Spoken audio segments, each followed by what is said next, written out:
Being in Merida last February of 2024 was an eye-opening experience. Even though one of my eyes doesn't seem to be fully open, I was there, as I've said many times, to take Spanish courses for 2 weeks before I move on to Oaxaca. As part of the tourist experience in Merida, you've got to try on the famous hippie hoppy hat that goes back many hundreds of years.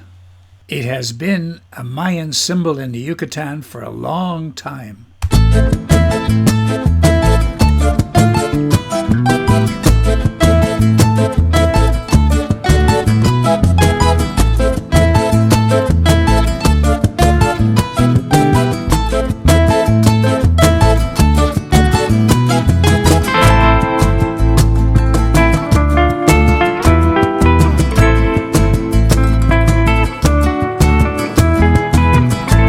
There were many things along the Paseo Mateo, that famous drive in Merida, that were totally fascinating. In the Centro Histórico, near the cathedral, you find streets like this that make you think that you're back in old Spain. Wouldn't you agree that this fantastic photo I took with my iPhone would probably win in a photo contest? I think so. Of course, the hop-on, hop-off bus tour is quite fascinating because it gives you an overall view of this beautiful city. It's beautiful, but not the best that I saw on my trip. Having explored it all, is there anything else around Merida in the Yucatan that is worthwhile seeing? That is the big question.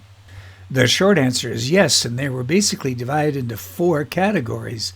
Zonas Arqueologicas, the Pueblos Magicos, the Cenotes y Flamingos, and the Playas.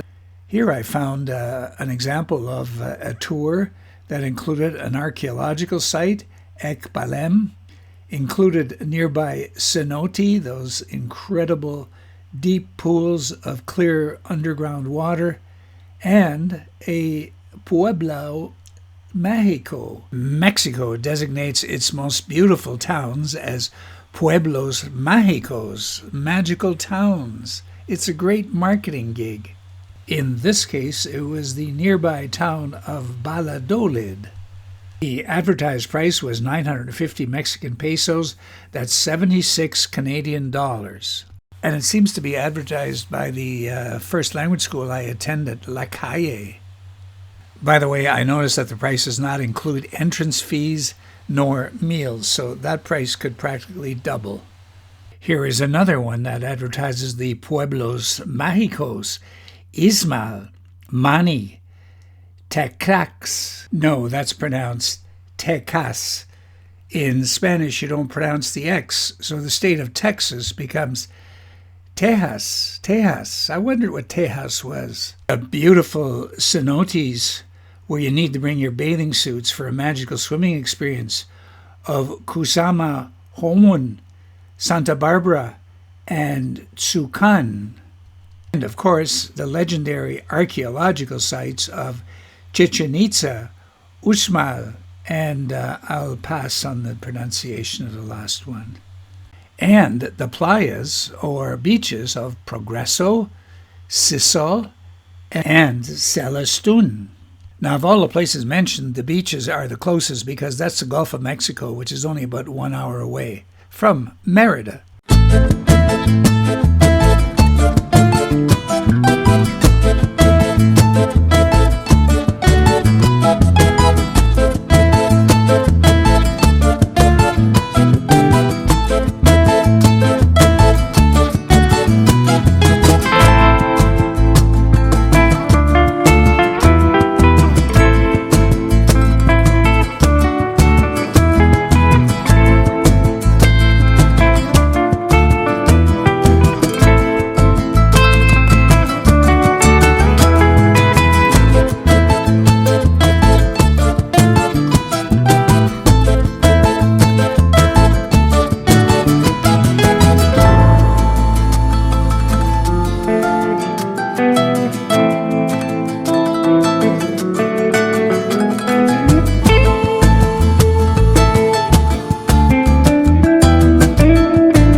Well, have I convinced you? Is Merida and the Yucatan a place worth going? Well, you bet. So what are you waiting for? A great addition to seeing the Yucatan, Quintana Roo, Campeche is the addition of the Tren Maya, the so-called Mayan train. It was only inaugurated last year. Amazing.